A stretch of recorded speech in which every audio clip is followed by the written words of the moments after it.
El héroe de esta historia es un maestro del disfraz. A algunos se les ha aparecido como una cuña, a otros como un cono.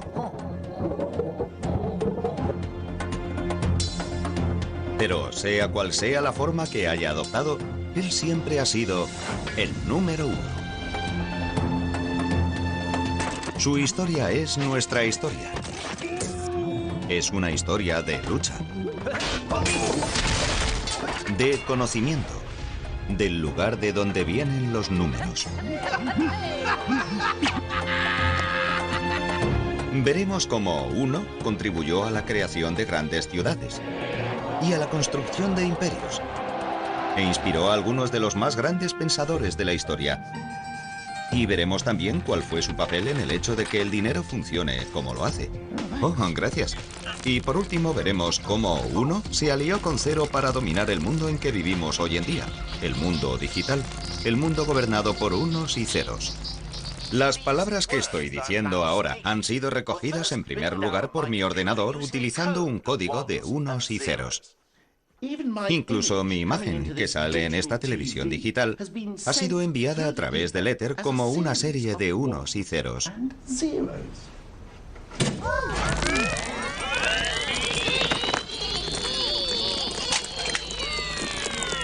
Pero, ¿cómo han llegado estos dos dígitos a dominar el mundo?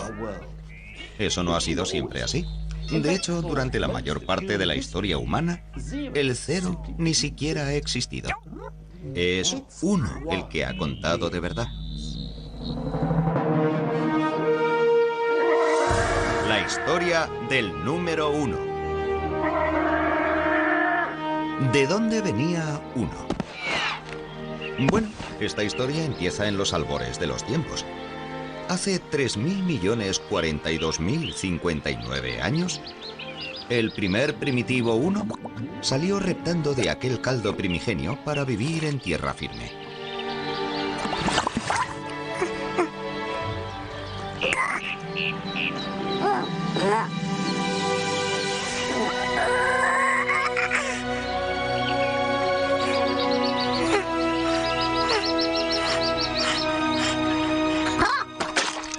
No, en absoluto, es broma.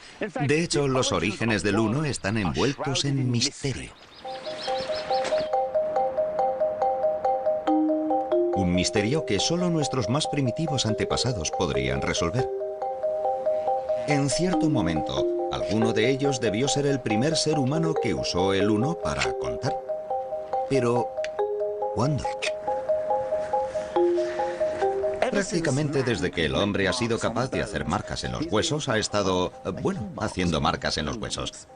Pero, ¿qué hay del tipo que hizo rayas como estas hace 150.000 años? ¿Es posible que estuviera contando? ¿Acaso estas rayas representan una serie de unos? Bueno, los expertos nos dicen, con todo el peso de las pruebas científicas y arqueológicas, que no tienen ni idea. De lo que sí están bastante seguros es de que uno es mucho más joven que nosotros. No ha sido hasta hace relativamente poco, unos 20.000 años escasos, que tenemos una prueba sólida de la existencia de uno y de que alguien lo utilizaba para contar. Por supuesto, no tenía este aspecto cuando nació. Entonces, uno no era más que una raya en un hueso. Este hueso es conocido como el hueso de Ishango. Fue hallado hace relativamente poco en el Congo. Y miren, aquí pueden ver las rayas. Sabemos que cada una de ellas representa un uno. ¿Cómo podemos estar tan seguros? Bueno, alguien debía estar contando porque hay 60 rayas a lo largo de esta parte del hueso y otras 60 en esta otra parte, distribuidas además en grupos de la misma cantidad. Y no hay modo de hacer eso si no es contando. El hueso de Ishango marcó un momento decisivo de la humanidad. Los zoólogos nos dicen que otros mamíferos son capaces de contar hasta 3 e incluso hasta 4, pero no más.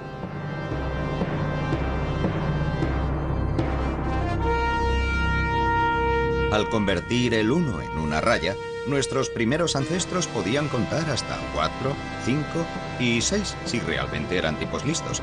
De hecho, podían contar tantos unos como quisieran.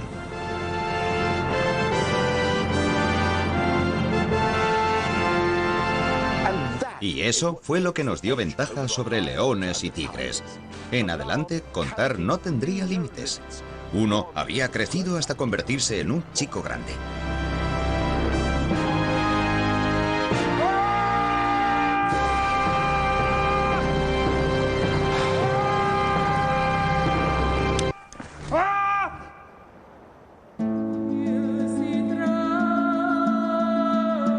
Mientras tanto, los humanos estaban empezando a mudarse, y eso iba a cambiar la historia de uno para siempre. Dejaron de vivir en cavernas para construirse sus propias cuevas, las casas.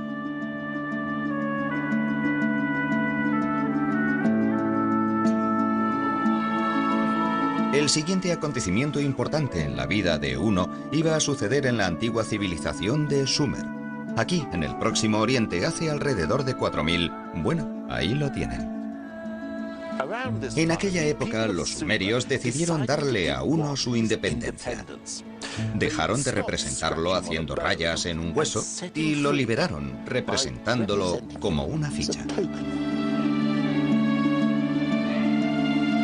Esta transformación cambió no solo la vida de uno, sino también el curso de la historia.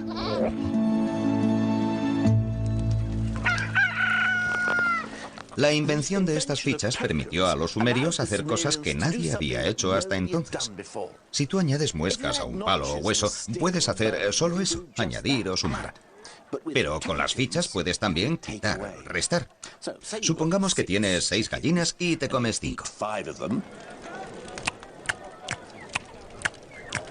¿Y qué es lo que tenemos?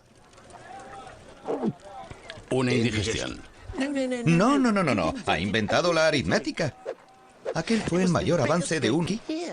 Para averiguarlo tenemos que ir a un lugar donde no sucedió.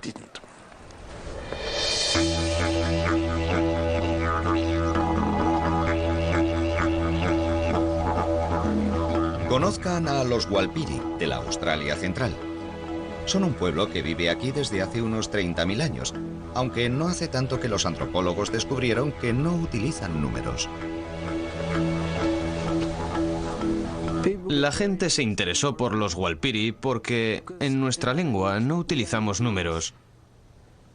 Tenemos una palabra para decir uno, pero eso es todo. Hasta recientemente, los Walpiri se las han arreglado sin utilizar números. ¿Cómo lo han podido hacer? Las cosas que hacen ustedes en su mundo se hacen aquí de otra manera. Vean, por ejemplo, al anciano Yapal Jarri, que ha crecido y ha vivido sin usar nunca números.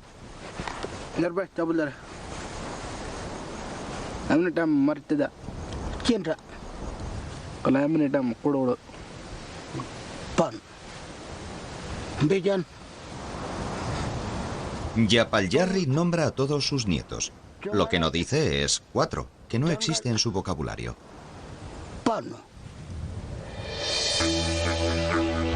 Los más viejos de los Walpiri no hablan de los momentos del día en términos exactos, sino de la posición del sol. Ni siquiera hablan de distancias, pues el mapa de su territorio está hecho no con números, sino con canciones que contienen toda la información que necesitan. Estas canciones de tiempos inmemoriales, profundamente enraizadas en su cultura, constituyen un gran orgullo nacional.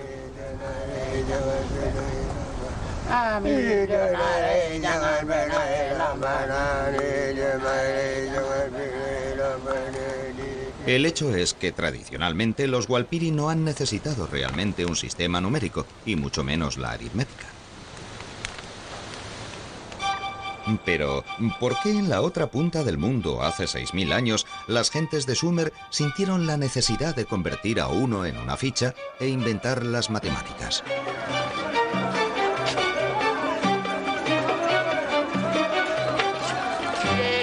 ¿Qué tenía tan diferente la vida en el Próximo Oriente? ¿Por qué la gente de la zona quiso expresar todas las cosas de forma matemática? Tal vez fuera porque había muchísima gente viviendo en el mismo lugar. A diferencia de los Walpiri, los sumerios vivían en ciudades, y las ciudades exigen organización. Había que almacenar y distribuir el grano, y averiguar cuánto le tocaba a cada uno requería de la aritmética. Por eso los sumerios convirtieron a uno en fichas en forma de cono. Las fichas hicieron posible la aritmética que hacía falta para conocer la riqueza, calcular beneficios y pérdidas, tal vez lo más importante, recaudar impuestos. Sí, se puede atribuir el invento de las matemáticas a la vida urbana.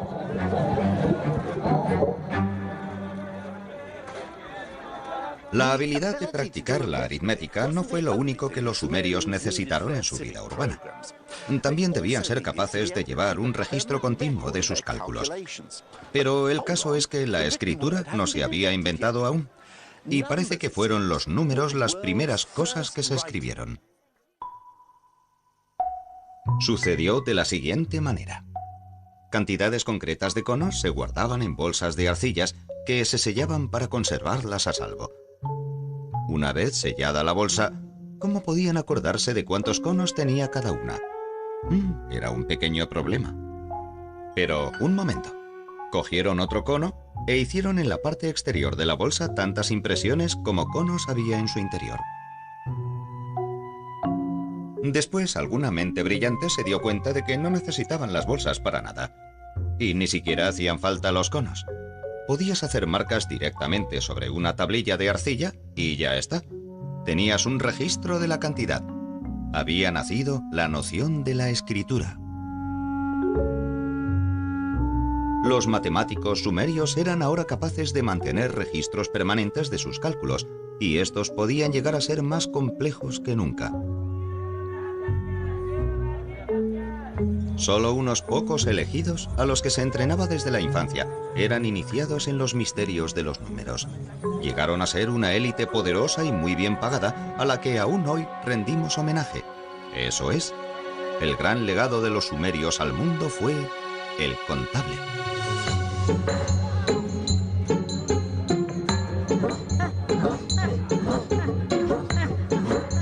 Uno era ahora disciplinado y estaba organizado como nunca lo había estado.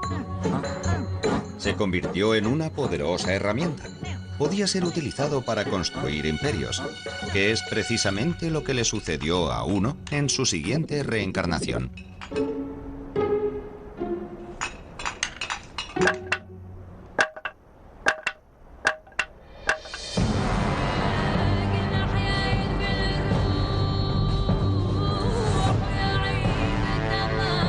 En manos de los sumerios, Uno había llegado a ser parte de un complejo sistema de cómputo. Los egipcios llevarían sus talentos mucho más allá. Además de andar muy lentamente, no sonreír y formar en línea, a los egipcios les encantaban las cosas grandes, los grandes edificios, las grandes estatuas y los grandes ejércitos. También llegaron a utilizar números realmente enormes. Y la forma en que los escribían nos proporciona una reflexión fascinante de la jerarquía de la sociedad egipcia. Primero estaban los números de los trabajos y tareas cotidianas. 1 era una simple línea sin adorno alguno.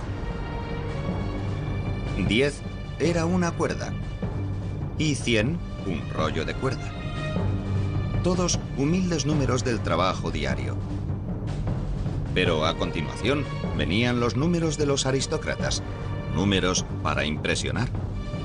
1000 se representaba con un loto, que es el símbolo del placer. 10.000 era un dedo autoritario. Y por fin llegaba el número de los faraones, aquel con el que los sumerios ni siquiera llegaron a soñar. 1.000.000, el tipo de número que solamente un faraón podía necesitar para contar a sus prisioneros.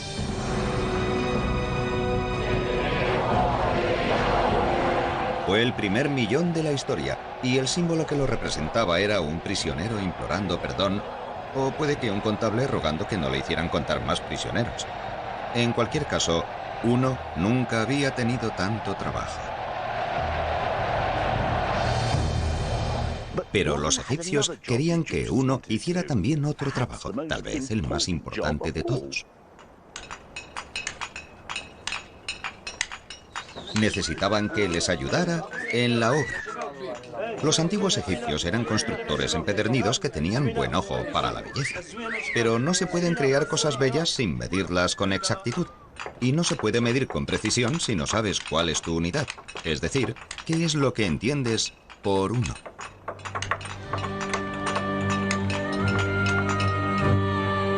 Tratando de resolver este problema, los egipcios harían algo que nadie había hecho antes.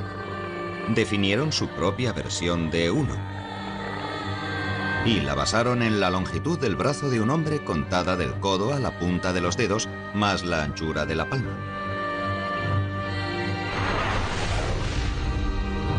Uno era ahora conocido como el codo, la medida de todas las cosas, el soberano indiscutible.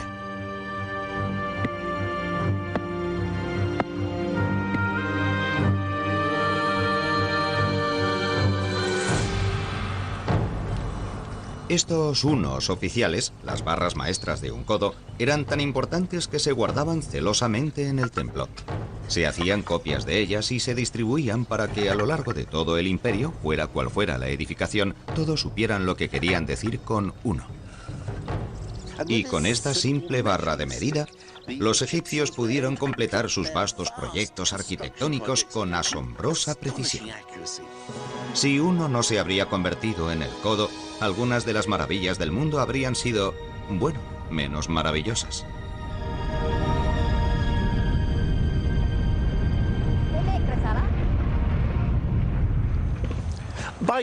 Haciendo que uno pasara de contar cosas a medirlas, los antiguos egipcios no solo inauguraron todo un nuevo mundo de trajes a medida y moquetas ajustadas, sino que también hicieron de uno la medida de todas las cosas. Uno se había convertido en soberano, pero su destino iba a ser aún más especial. Se iba a convertir en la esencia del universo.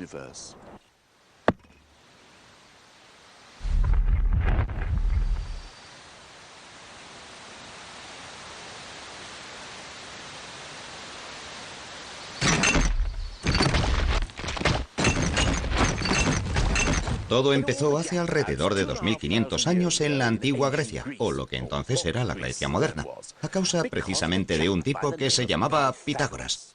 ¿Pitágoras? ¿No tenía una teoría o algo así?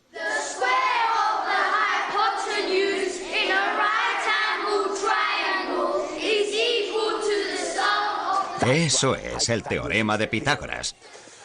Un poco aburrido, yo nunca lo entendí. Well, actually, I think that Pythagoras was a pretty interesting bloke. ¿Ah, sí? He had a school in which all his pupils had to give up their worldly possessions, eat only vegetables, and swear never to touch beans. ¿Cómo se explica eso? Pythagoras believed that when you fart, a bit of your soul escapes. Es asombroso qué cosas se aprenden hoy en la escuela. Es verdad que Pitágoras era un poco, bueno, raro, por decirlo de alguna manera suave. Estudió en Egipto y en el Próximo Oriente, y cuando volvió a casa abrió su escuela vegetariana de matemáticas. Aquí se dedicó completamente a explorar las maravillas y misterios contenidos en los números. Pitágoras fue el primer hombre que distinguió los números pares e impares y les dio sexos. Mientras el 1 era macho, el 2 era hembra, y así sucesivamente. También tenía afición a los números enteros, que eran grupos de unos. Advirtió que ciertos números enteros crean formas agradables. 3 hace un triángulo, 4 un cuadrado. 1 más 2 más 3 más 4 hacen 10, que forma un triángulo mágico.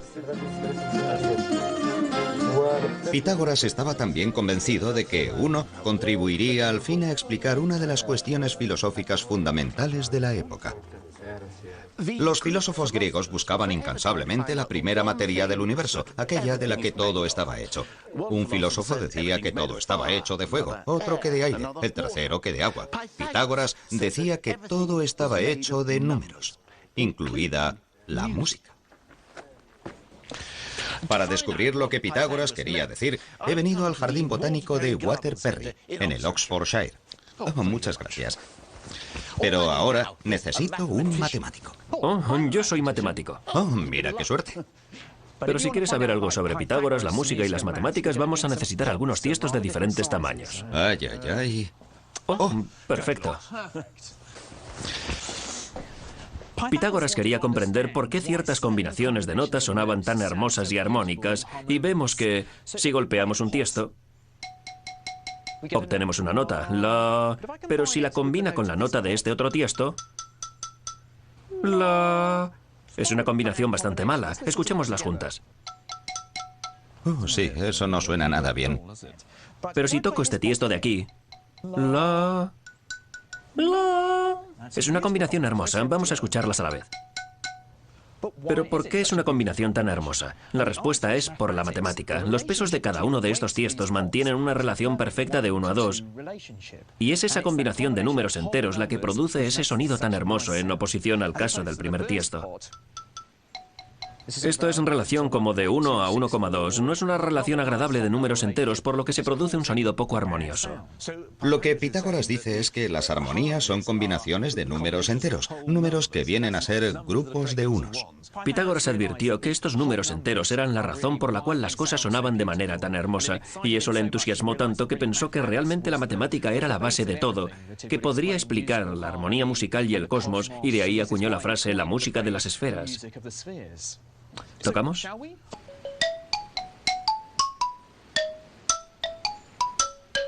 Si la belleza de la música se basaba en números enteros, Pitágoras pensó que lo mismo sucedería con todo lo demás.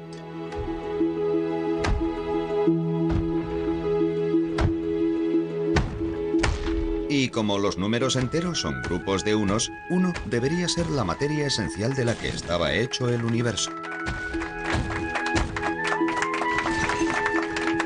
El uno nunca había sido tan admirado.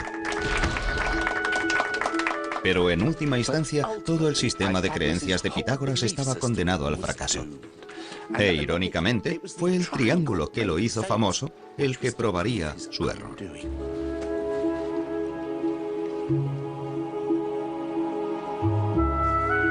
Si uno estaba en el corazón de todas las cosas, debería estar también en el corazón de todos los triángulos, incluido el triángulo rectángulo de 2 lados iguales. El problema es que no es así. Pitágoras siguió intentando reducir los 3 lados a una cantidad exacta de unidades, pero eso era sencillamente imposible.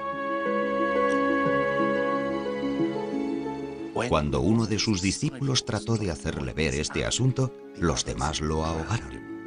Todo el sistema de creencias de Pitágoras de que el mundo estaba hecho de unidades era falso.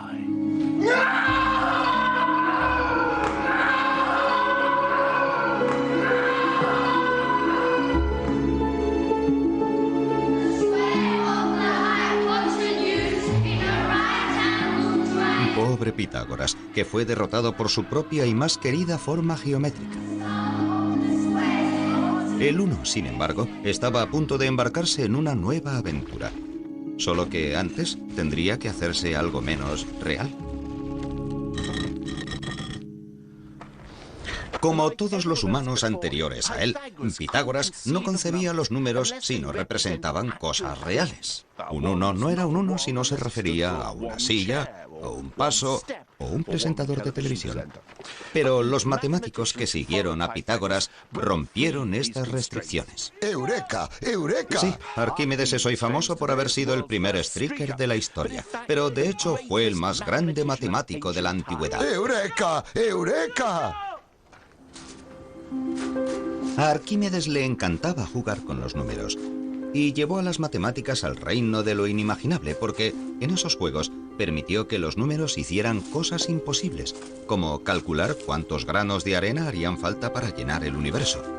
Pero por muy tontos que estos juegos nos puedan parecer, con ellos obtuvo a veces resultados prácticos de los que aún hoy en día nos beneficiamos. Por ejemplo, estaba obsesionado con qué pasaría si tomabas una esfera y la convertías en cilindro. ¿Cuál sería la diferencia en el área ocupada? Bueno, a mí personalmente me importa un bledo, pero Arquímedes vivió el día más feliz de su vida cuando consiguió por fin dar con la fórmula. Y aunque era una pura bravuconada matemática, resultó ser a la postre sorprendentemente práctica, porque gracias a Arquímedes, los cartógrafos del futuro pudieron tomar el globo terráqueo y trasladarlo a un plano. Uno no era ya la esencia del universo. pero contribuía a crear la era dorada de las matemáticas teóricas.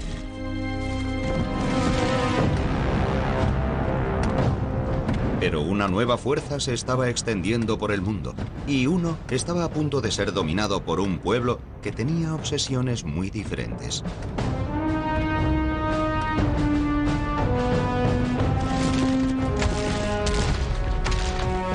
Arquímedes vivía en Siracusa, y cuando los romanos la invadieron en 212 a.C., él estaba en mitad de un cálculo particularmente complicado. De hecho, estaba tan enfrascado en su trabajo que lo único que pudo decir fue: «Le ruego que no me moleste ahora».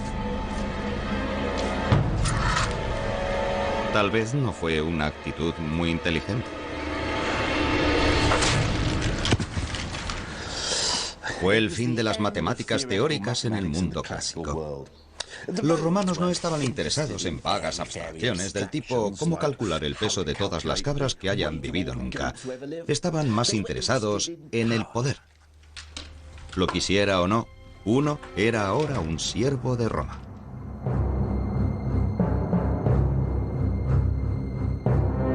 Debía abandonar el vertiginoso mundo de las matemáticas abstractas y centrarse en preocupaciones más prácticas.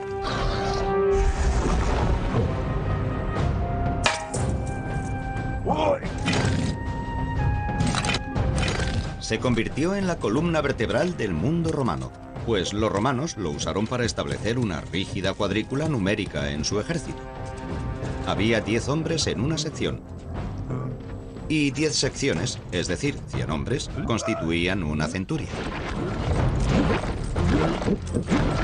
2 centurias hacían un manípulo, palabra que literalmente significa un puñado, y supongo que eso es lo que serían 200 soldados romanos. Incluso los castigos se basaban en principios numéricos. Si una legión sufría una derrota humillante, toda la legión era diezmada, es decir, se mataba a 1 de cada 10 hombres, independientemente de cuáles hubieran sido las responsabilidades de cada uno.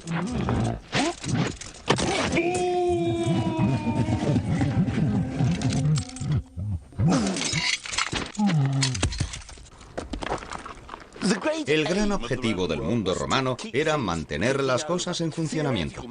Las matemáticas teóricas no iban con ellos. Y, desde luego, no me extraña nada, porque los números romanos no facilitan precisamente las cosas, ¿no? Míralos. No son más que una versión más elaborada de las viejas muescas en los huesos, y la única sofisticación venían a ser nuevos símbolos para los números cada vez menos manejables. V para el 5, X para el 10, C para el 100, hasta llegar al símbolo del millón. Pero esto sigue siendo un simple sistema de cómputo que viene muy bien para grabar inscripciones en las tumbas, pero no resulta muy útil para las complicaciones de las matemáticas teóricas. Por ejemplo, intenten escribir 1000 millones de esa manera. Yo lo he hecho y con los números modernos me ha llevado 8 segundos. En números romanos llevaría unos 16 minutos. No resulta sorprendente, por tanto, que los números romanos no se utilizaron para hacer cálculos. Para ello, había que valerse de una tabla de cómputo, una primitiva versión del ábaco.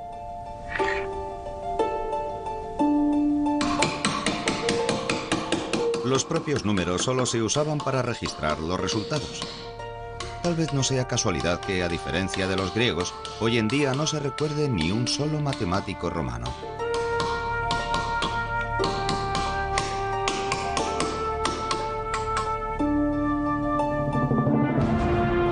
Con la extensión del poder romano, se difundió también su sistema numérico. A lo largo de los siguientes 500 años, toda Europa, de España a Turquía, cayó bajo dominio romano, y sus números siguieron utilizándose incluso después de la caída de su imperio.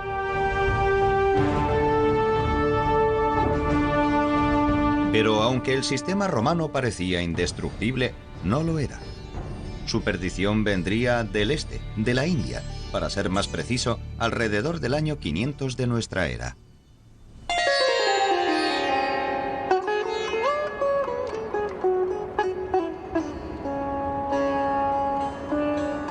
Uno tenía un primo indio que durante un tiempo estuvo viviendo en una atmósfera algo más enrarecida.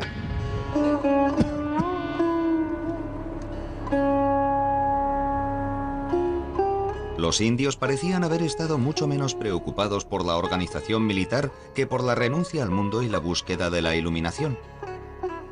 Pero el nirvana no está ahí mismo al final de la calle. Para alcanzarlo hay que recorrer un camino muy largo que exige dedicarle muchísimo tiempo. De modo que para expresarlo, los indios tuvieron que inventar números extraordinariamente grandes. Ahí está el rayu, por ejemplo. Un rayu es la distancia que recorrería un dios en 6 meses si avanzara 1.000.000 de kilómetros en cada uno de sus parpadeos. ¿Y qué tal un palia? Un palia es la cantidad de tiempo que me costaría hacer un gran montón de lana de 10 kilómetros de alto si añadiera una hebra cada siglo. He aquí uno que he hecho un poco antes. Está claro que son unos números que a uno le harían sentir pequeño si no hubiera tenido la ayuda de sus amigos.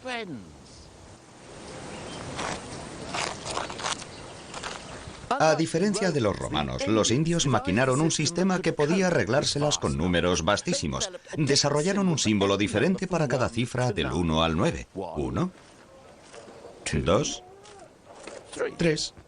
O, para decirlo de una vez, los números arábigos.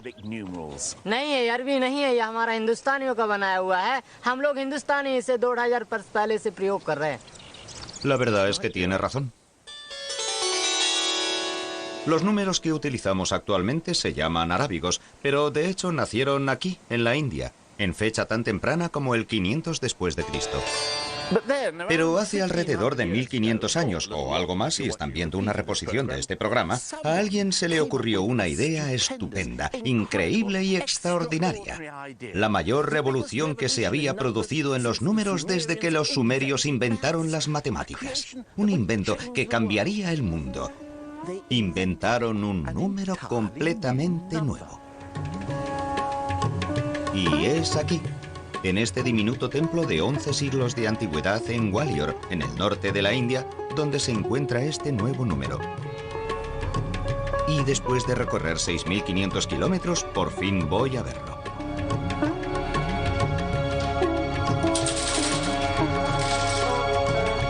Oye, Nick.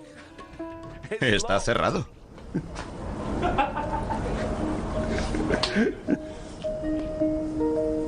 Así que esperamos. Y mientras lo hacíamos, empecé a preguntarme cómo es que este nuevo número no se había inventado antes.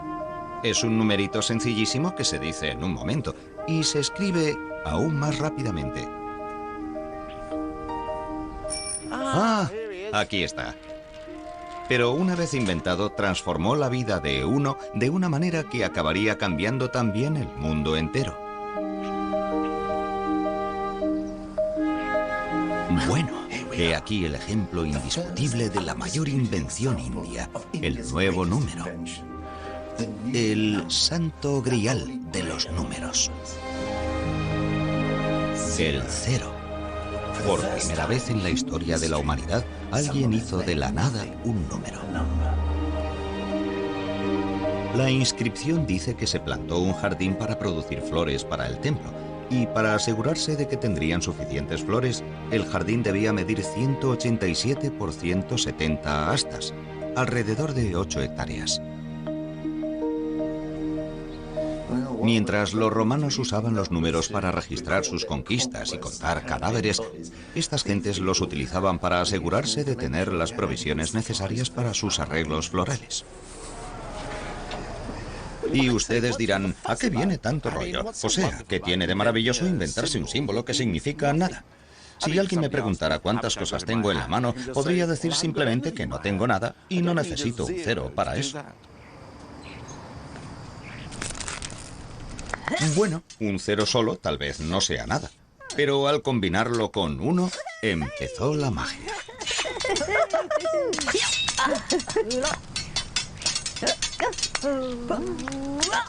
Y cuando a ellos se unió el resto de la tropa, los resultados fueron espectaculares. Con solo 10 dígitos, los indios podían hacer números infinitamente grandes e infinitamente pequeños. Los romanos no podían hacer esto. Uno había encontrado en Cero a su compañero ideal, y este fue un emparejamiento que habría de cambiar el mundo. Con la ayuda del resto del equipo, permitieron a la ciencia india avanzar extraordinariamente. Los astrónomos indios, por ejemplo, llevaban siglos de ventaja a los del mundo cristiano.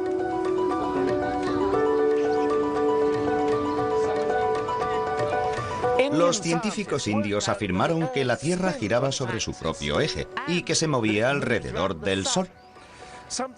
Algo que en Europa Copérnico no averiguaría hasta 1000 años más tarde. Los científicos indios también calcularon el diámetro del globo terráqueo y se equivocaron en menos de un 1% del que realmente es. Todo eso fue posible gracias a la participación de 1, 0 y el resto de la tropa de números.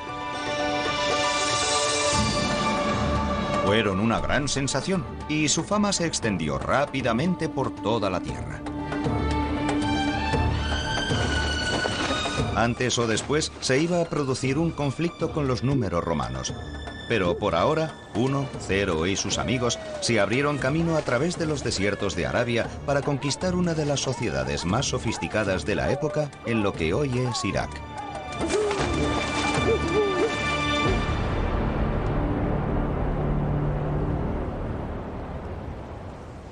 Cuando el Islam tenía poco más de 100 años, Bagdad estaba gobernada por el gran califa Al-Mansur.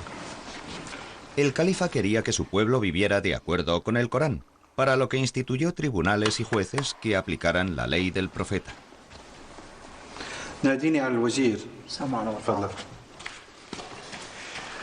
Pero la ley del profeta está llena de instrucciones que requieren severos cálculos matemáticos, si han de cumplirse con exactitud. Por ejemplo, a diferencia de lo que sucedía entre los cristianos, el Corán establece que la mujer obtenga su parte de una herencia.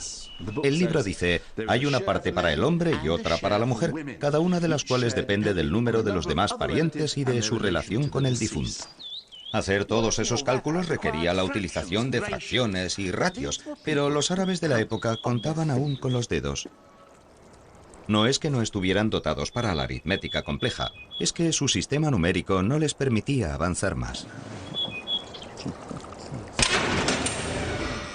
Pero un día llegó a la corte un embajador de la India.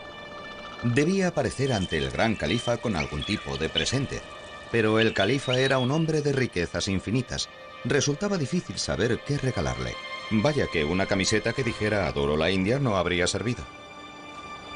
El embajador, sin embargo, había sopesado largo y tendido el asunto y decidió presentar al califa unos de los mayores obsequios que se le podían haber ocurrido: los números.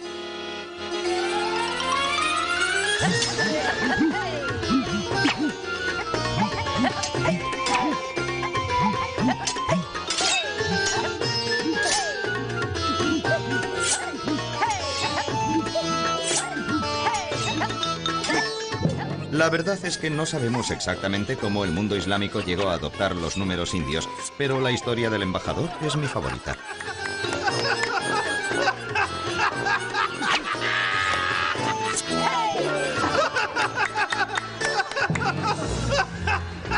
Lo que sí sabemos es que los eruditos musulmanes quedaron prendados por 1, 0 y el resto de la tropa.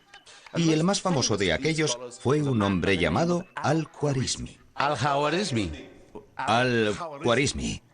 ¿Khwarizmi? Al-Khwarizmi. Al-Khwarizmi. Eso es.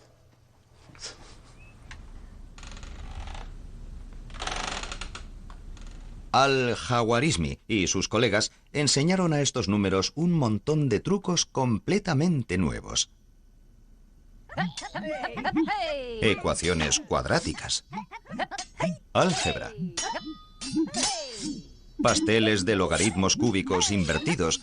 Bueno, vale, eso me lo acabo de inventar. Pero estas nuevas hazañas numéricas permitieron a la ciencia, las matemáticas y la astronomía alcanzar grandes logros en el Próximo Oriente, y la cuadrilla india resultó un gran éxito en todo el mundo islámico. Pero al otro lado del Mediterráneo, la Europa cristiana estaba aún bajo la garra inamovible del ejército de los números romanos, y siendo romanos, no iban a permitir dar paso fácilmente a los incansables recién llegados. La confrontación entre los dos sistemas era inevitable, y cuando llegara, dejaría sellado el destino del mundo occidental.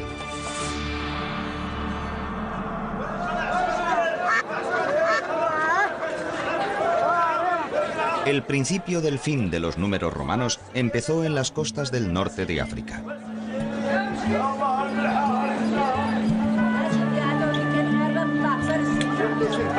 Los comerciantes musulmanes adoptaron rápidamente el uso de 1, 0 y compañía en sus negocios y actividades.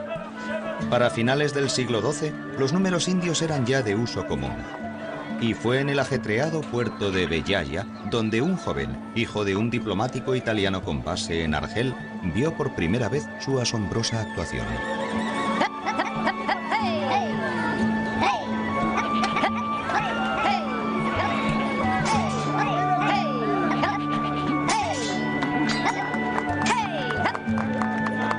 Cuando llegué a introducirme en el arte de los 9 símbolos de los indios, su conocimiento me satisfizo más que cualquier otra cosa en el mundo, y llegué a comprenderlo bien.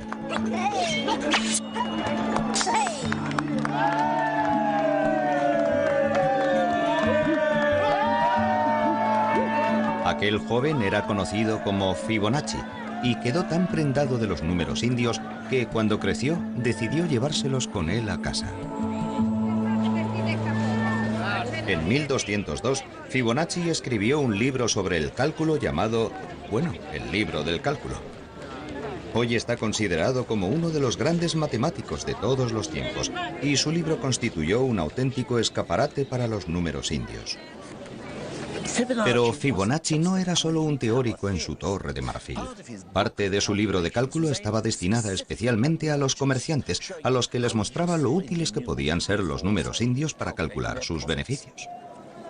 Tal vez piensen que no era especialmente rompedor, pero esta era la época en la que el capitalismo empezaba a salir a la luz en Europa, y el libro de Fibonacci se convirtió en lectura obligada.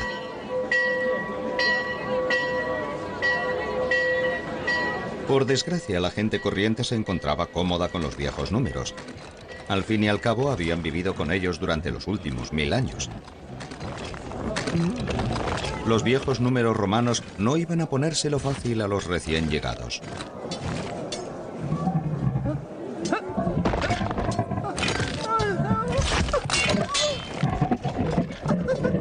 Y no era solo una cuestión de tradición. El cliente o comprador medio tenía algunas buenas razones para preferir el sistema antiguo. Por ejemplo, muchas ciudades italianas tenían su propia moneda en la Edad Media, de modo que cada vez que me encontraba en una nueva ciudad o en un nuevo plató con sus extras convenientemente disfrazados, como es el caso, tenía que acudir al banco o banca del cambista. Una banca era una mesa de contable, poco más que un ábaco con fichas en vez de avalorios. Los hombres que operaban con ellos, los banqueros, debían prestar un juramento de no engañar a sus clientes. Y si los magistrados descubrían que alguno engañaba a los clientes, venían y le rompían la banca en la que trabajaba, de donde procede la expresión bancarrota, que aún usamos hoy en día. Hola, ¿cuánto me da por esto? En este momento está contando. Es tranquilizador comprobar que está utilizando números familiares, que son, por supuesto, los números romanos. Y está usando este ábaco, de modo que al menos veo lo que está haciendo. Eso es lo que voy a recibir, ¿no? Muy bien, muchas gracias. Ha sido un placer hacer negocios con usted. Pero, ¿qué pasaría si fuera donde uno de esos chicos listos que usan los nuevos números indios? Hola, ¿cuánto me va a dar por esto?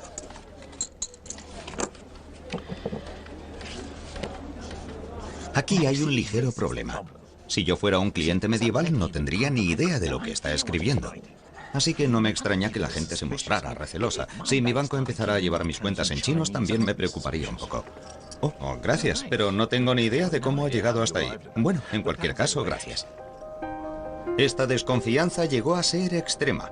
En 1299, la ciudad de Florencia llegó a prohibir que los comerciantes usaran los nuevos números en sus cuentas. Debían usar números romanos. Pero ninguno fue tratado con más recelo y despecho que el compañero de uno, 0. Un escritor lo describió como un signo que crea confusión y dificultades.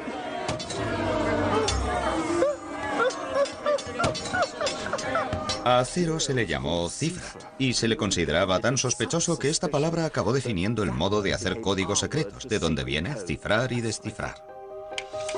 Pero el viejo sistema tenía los días contados, y supongo que puede culparse de ello a la secular codicia humana. Los tradicionalistas que se aferraban al ábaco y a los números romanos nunca habían tenido que calcular intereses sobre préstamos, porque la Iglesia Católica decía que cargar interés sobre el préstamo era pecado. Se llamaba usura. Pero cuando llegó la Reforma, las iglesias protestantes se mostraron más comprensivas con los negocios, y las antiguas objeciones cristianas contra el capitalismo parecieron desaparecer. De modo que en este nuevo ambiente de préstamo e interés, ¿cuál de los dos sistemas se revelaría como más eficaz? ¿Los números romanos o el ábaco? Bueno, vamos a averiguarlo. A mi derecha, un matemático de primera clase. A mi izquierda, una gran experta en el uso del ábaco. Si yo prestara a alguien 10 euros al 0,5% de interés mensual, ¿cuánto me deberá al terminar el año? ¿De acuerdo? ¿Preparados? ¿Listos? ¡Ya! Kimi se dedica al ábaco desde que tenía 15 años y está usando un moderno modelo Soroban, pero tal como se hacía en el siglo XVI, va redondeando sus números a las décimas y centésimas más cercanas. Esperemos que le salga todo redondo. Marcus utiliza lápiz y papel y trabaja sobre una cuadrícula de decimales. Vive en el norte de Londres con su encantadora esposa Shani y 3 hijos adorables. No es grande, pero es inteligente. Ah, parece que Kimi tiene una respuesta. Sí. ¿Cuál es tu respuesta? 10,60. 10,60. De modo que el interés compuesto a un año es de 10 euros con 60 y parece que el ábaco lo ha resuelto con más rapidez que el matemático. Bueno, yo no quisiera amargaros la fiesta, pero creo que esa respuesta está equivocada. Mi resultado es de 10,61,677766403 para ser exactos. He tenido en cuenta el resto del interés, que es muy poco cada mes, pero suma algo. De modo que me sale ese 1,6 de más. Para el hombre de negocios medieval, esa podía ser la diferencia entre poder ganarse la vida o no. Tal vez sea por eso que el individuo que maneja el ábaco parezca tan desgraciado. A medida que el capitalismo ganaba respetabilidad, el cálculo del interés simple y compuesto se convirtió en imprescindible para cualquier comerciante respetable. Y para llevarlo a cabo, incluso con el ábaco, el viejo sistema romano no podía competir con los números indios. Así que siglos después de que Fibonacci los trajera a Europa, los números indios, al final, desplazaron a los pesados y torpes números romanos. Eran rápidos y versátiles, y con 1 y 0 como líderes, mucho mejores en el trabajo de equipo.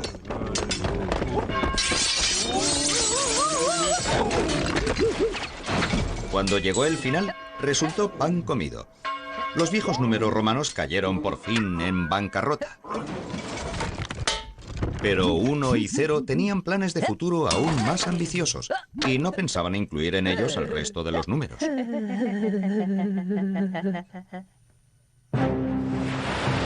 Mientras tanto, la tropa completa de los números indios había conquistado el mundo occidental.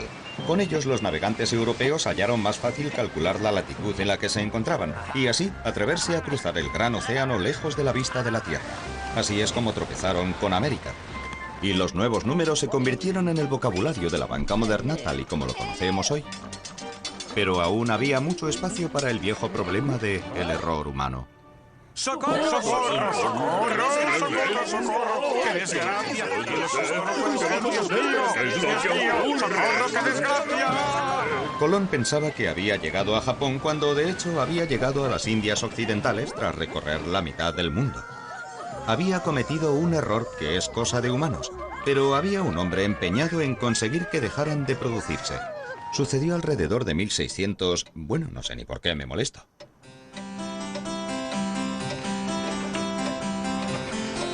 Gottfried Wilhelm Leibniz fue uno de los grandes matemáticos de todos los tiempos, que estuvo decidido a librar a la humanidad de la maldición del error humano.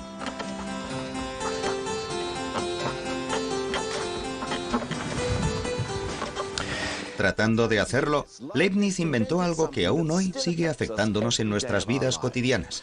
Y lo que es más, es un invento que daría a nuestro viejo amigo Uno la oportunidad de gobernar el mundo. Leibniz estaba convencido de que podía erradicar el error inventando una máquina de calcular mecánica, y de hecho construyó una, utilizando todos los números del 0 al 9. Pero después tuvo una idea mejor, inspirada por su filosofía.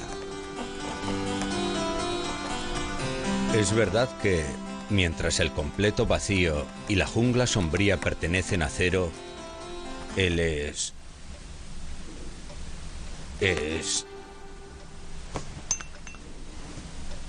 Espíritu de Dios y su luz pertenecen al Todopoderoso Uno.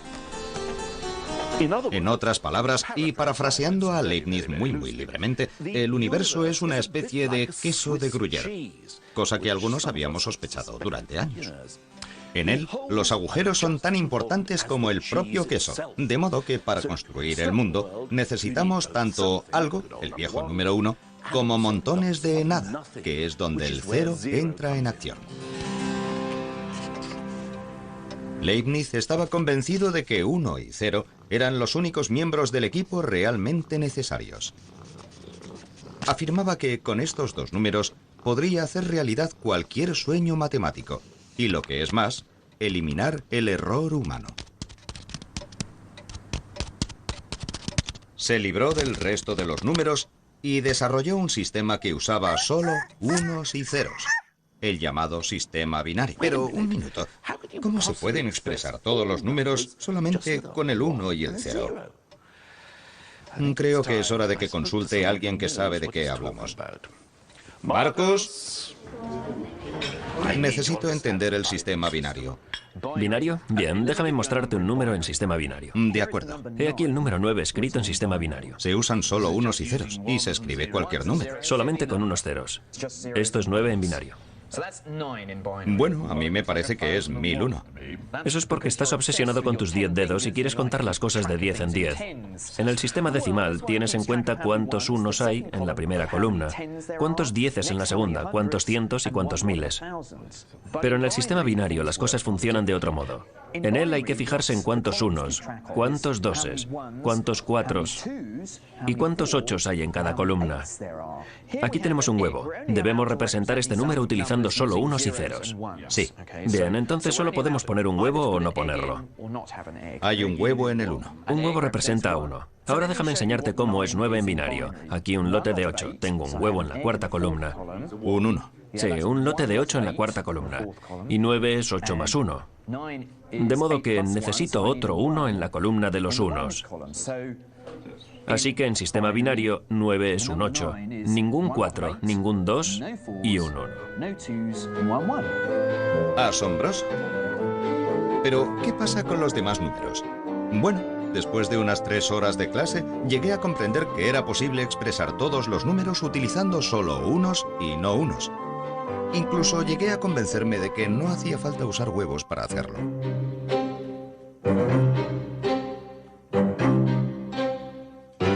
Es un tipo de sistema mecánico. Es muy mecánico el sistema de añadir unos y ceros y por eso es perfecto para una máquina, porque a la máquina no le importa lo largo que pueda llegar a ser el número. Puede arreglárselas con números larguísimos, mientras que nosotros no podemos hacerlo. Lo interesante es que es una forma muy eficiente de sumar números y por eso a las máquinas les encanta poner los números en sistema binario. Y Leibniz diseñó una máquina binaria exactamente de ese tipo. Solo que él utilizó bolas de metal que caían sobre ranuras y no huevos y hueveras. En adelante, los errores serían cosa del pasado. Parecía que la era digital podía empezar ya a conquistar el mundo. Desgraciadamente, nunca la construyó.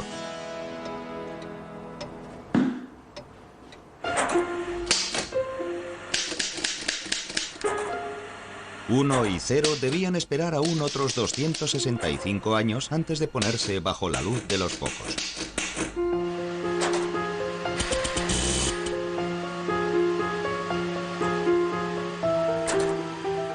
He aquí Colossus, el primer ordenador de funcionamiento binario del mundo. Es el sueño de Leibniz hecho realidad. Pero en vez de dejar caer bolas metálicas en ranuras, Colossus es una máquina electrónica. Aquí, 1 y 0, algo y nada, han acabado estando en su elemento como corrientes eléctricas, encendido y apagado. Colossus se creó en la Segunda Guerra Mundial y se instaló aquí, en el centro de decodificación de Bletchley Park. Estaba formado por 1200 válvulas, miles de cables y cientos de componentes mecánicos. Pero como en todos los ordenadores de hoy en día, el verdadero corazón de esta máquina es 1 y 0. En su forma eléctrica binaria, 1 y 0 llevaron a cabo millones de cálculos rapidísimos que pudieron descifrar los códigos del enemigo antes incluso de que los alemanes afilaran sus lápices. Gracias a Colossus, los aliados supieron lo que decían los mensajes alemanes antes que el propio Hitler. Y puede que este extraordinario invento contribuyera a acortar la guerra en más de 2 años. La tecnología que nació aquí, en Bletchley, ha cambiado nuestro mundo para siempre. ¿Recuerdan todas aquellas razones por las que hacía falta utilizar y comprender los números? Realizar cálculos astronómicos, hacer mediciones, dividir correctamente las propiedades. Los ordenadores pueden hacerlas todas. Sacar porcentajes, calcular los cambios de moneda y el interés compuesto.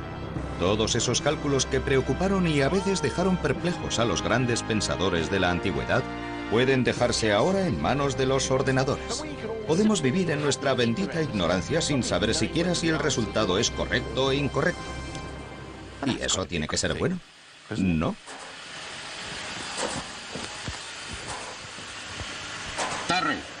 Terry, ¿dónde vas, Terry? ¿No me vas a dejar aquí? ¿No, Terry? ¡Terry! En la era de los ordenadores, todo nuestro mundo está gobernado por una corriente de unos y no unos, desde los extractos bancarios hasta los informes médicos, incluidos los códigos de barras cada vez que compro una lata de comida para gatos. De modo que el resto de los números pueden ser arrinconados en el basurero de la historia. No necesitamos más que a 1 y 0. El viejo dúo ha llegado a la cima del éxito.